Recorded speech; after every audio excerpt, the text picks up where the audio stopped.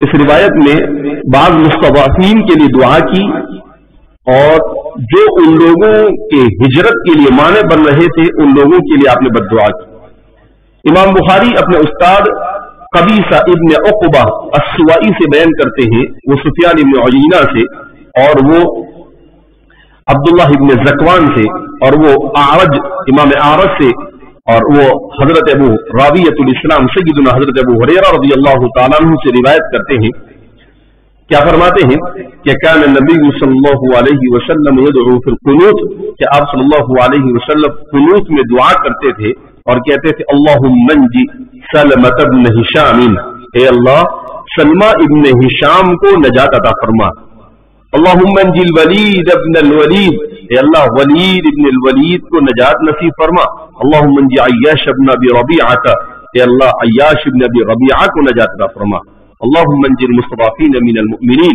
اے اللہ جتنے بھی مؤمنین یہ کمزوری کی وجہ سے ہجرت نہ کرنے پر مجبور ہے اور پھنسے ہوئے مکہ مکرمہ میں، اے اللہ ان سب کو نجات عطا فرما، اللہم اشدد وطأتک علی مضر، اے اللہ تو مضر پر اپنے عذاب اپنے عذاب کے اور اپنے گرفت کے اپنی گرفت کو مضبوط فرما، اللہم اشدد وطأتک، اور مضر پر اپنی گرفت کو مضبوط فرما، یعنی ان کی ہلاکت کی آپ صلی اللہ علیہ وسلم نے دعا فرمائی۔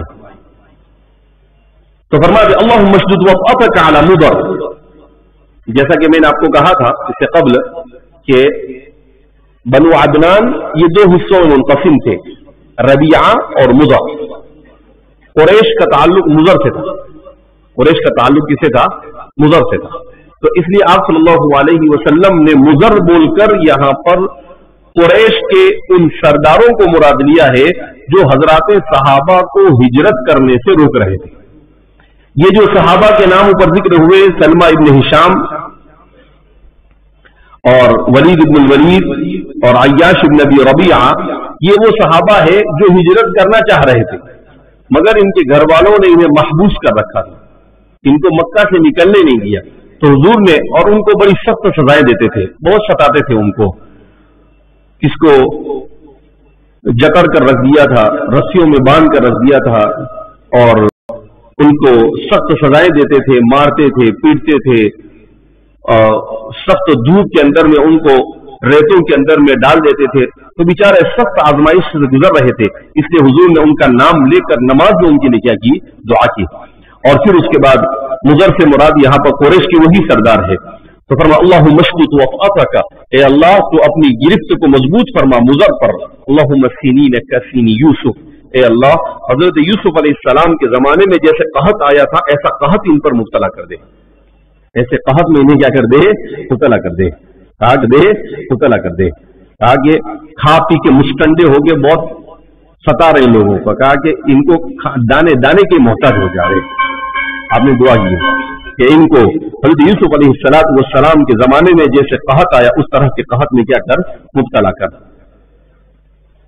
وبه قال حدثنا احمد بن محمد قال حدثنا عبد الله قال اخبرنا اسماعيل بن ابي خالد انه سمع عبد الله بن ابي اوفى يقول، حضرت عبداللہ بن ابی اوفا یہ وہ صحابی ہے جو بہت دیر میں ان کا انتقال ہوا۔ امام ابو حنیفہ نے جن صحابہ کو دیکھا ہے ان میں سے حضرت عبداللہ بن ابی اوفا بھی ہے، اس لیے کہ ان کا انتقال بعض روایتوں میں ہے سن ہجری 97 میں ہوا، اور بعض روایتوں میں کہ حضرت عبداللہ بن ابی اوفا کا انتقال سن ہجری 105 میں ہوا۔ یقول فرماتے ہیں دعا رسول اللہ صلی اللہ علیہ وسلم یوم الاحزاب، کہ رسول اللہ صلی اللہ علیہ وسلم نے احزاب کے دن مشرکین کے خلاف بددعا دی، فقال اور کہا اللہم منزل الکتاب سریع الحساب اللہم اہزم الاحزاب اللہم اہزمہم وزلزلہم، کتاب کے نازل کرنے والے، حساب سریع یعنی تیزی کے ساتھ حساب کے لینے والے، اللہم اہزم الاحزاب، اے اللہ یہ جتنے بھی احزاب یہاں جمع ہوئے ہیں ان سب کو شکست سے دوچار کر۔ اور یوم خندق کو یوم الاحزاب بھی کہتے ہیں، قرآن کریم نے اس کو احزاب سے یاد کیا ہے، سورۃ الاحزاب پوری اس میں احزاب کی کیفیت کو بیان کیا گیا ہے۔ تو یہ چونکہ مکہ ابو سفیان جو ابھی تک اسلام میں داخل نہیں ہوئے تھے، انہوں نے مکہ اور مدینہ کے درمیان میں جتنے بھی قبائل ابھی تک اسلام میں داخل نہیں ہوئے تھے ان تمام قبائل کو جمع کیا اور ان سب کو لے کر آئے تھے، تو سب کا ایک ایک حزب تھا، تو اس وجہ سے وہ احزاب کہے گئے۔ وہ کیا کہے گئے؟ احزاب۔ 12,000 اور بعض روایتوں میں 20,000 کا لشکر لے کر آئے تھے مدینہ پر چڑھائی کرنے کے لیے۔ 10,000 سے روایت کم نہیں ملتی ہے، 10,000 تو کم سے کم یہ تھے، کہیں 12 بھی بیان کیے، کہیں اس سے زیادہ بھی بیان کیے گئے، لیکن 10,000 تو تھے ہی۔ تو یہ احزاب آپ صلی اللہ علیہ وسلم نے حضرت سلمان فارسی رضی اللہ تعالیٰ عنہ کی رائے کے مطابق خندق کھود دی، تو فرماتے ہیں کہ اس موقع پر حضور نے ان کے لیے بددعا دی اور کہا اللہم اہزم الاحزاب اللہم اہزمہم، اے اللہ انہیں شکست سے دوچار کر، وزلزلہم اور انہیں ہلا کر رکھ دے۔ آپ صلی اللہ علیہ وسلم کی دعائیں قبول ہوئی اور بہرحال ان پر طوفان آیا، آندھی آئی اور وہ راہ فرار اختیار کرنے پر کیا ہو گئے؟ مجبور ہو گئے۔